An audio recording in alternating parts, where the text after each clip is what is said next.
السلام عليكم ورحمة الله وبركاته. ازيكم حبايبي؟ عاملين ايه؟ يا رب تكونوا بخير. وحشتوني من الفيديو اللي فات. النهاردة هنعمل مع بعض بقى فطاير جميلة جدا زي ما انتم متعودين معايا. حاجة جميلة وتشرح القلب جدا ومشبعة ومش مكلفة واقتصادية وبمقادير بسيطة وفي كل بيت، وتنفع للكيتو دايت وللدايت العادي والجميع انواع الدايت. يلا بينا نشوف عملنا يلا حبايبي، نسمي بالله ونصلي على المصطفى المختار عليه افضل الصلاة والسلام، ونعمل مع بعض بقى الخبز الجميل النباتي.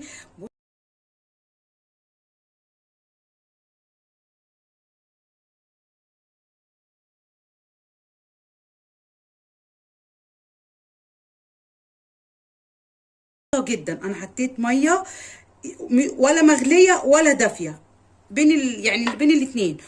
انا هضرب كله مع بعض وهحط معلقه خل، احط معلقه بسيطه جدا ملح،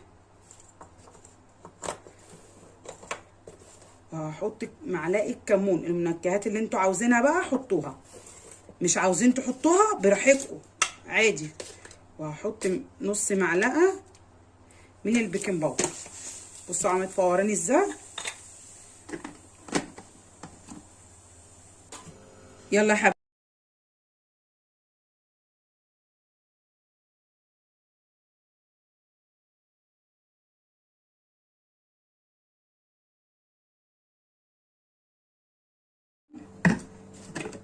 بصوا القوام، بصوا القوام تقيل ولا خفيف، يعني بين الاتنين.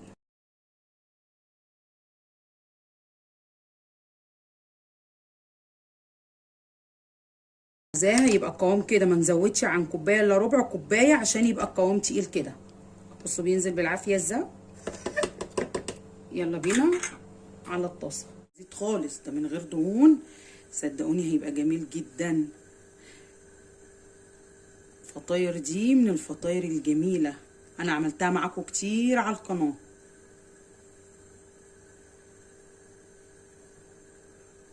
بس كده نمسح بس دي عشان ما تتحرقش معانا. بصوا انا معليه النار اهي، هوطيها معاكم اهي ونسيبهم بقى براحتهم. يلا يا حبايبي، بسم الله الرحمن الرحيم. بصي هي بقى لما بتستوي بتسيب الطاسه خالص اهو. بصوا بقت جميله ازاي. شيل واحده واحده كده بالراحه. واللي ما عندوش برضو الطاسه دي ممكن يعملها في طاسه تيفال عاديه، هتطلع برضو جميله.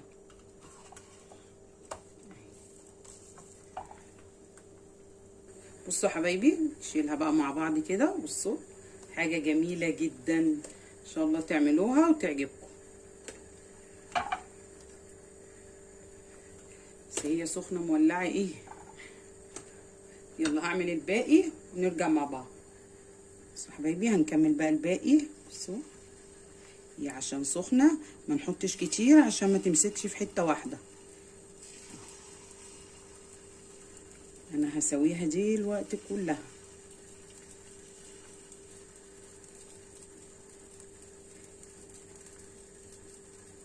انا حابه بس اوريها لكم اهي.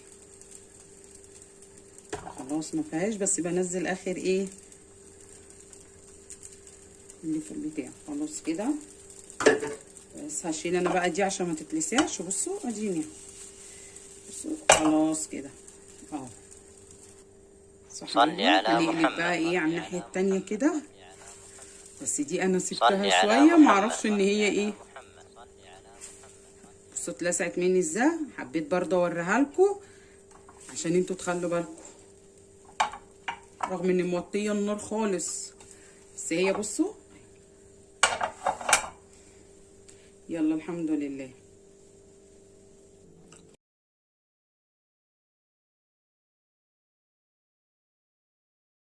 جمال ان شاء الله تعملوه تعجبكم، حاجه مغذيه وجميله بقى. بصوا ده فطار صحي فوق ما تتخيلوا، مش قادره اقول لكم. السعرات اللي فيه قليله جدا، وعشا جميل جدا. تاكليه يعني تاخدي منهم اتنين هيشبعوكي جامد، لان دول مشبعين جدا. وانتوا ممكن تدخلوا في الخلطه دي يعني تدخلوا فيها فلفل الوان، وتدخلوا فيها كل جبنه قريش اللي انتوا عاوزينه. حاجه مغذيه وجميله، وان شاء الله تعملوها وتعجبكم، وتقولوا لي ايه رايكم في التعليقات زي ما متعودين. بصوا الجمال، حاجة جميلة جدا. ان شاء الله تعملوها وتقولوا لي ايه رأيكم زي ما متعودين مع بعض. يلا اشوفكم على خير، والسلام عليكم ورحمة الله وبركاته. تنسونيش بدعوة جميلة في ظهر الغيب.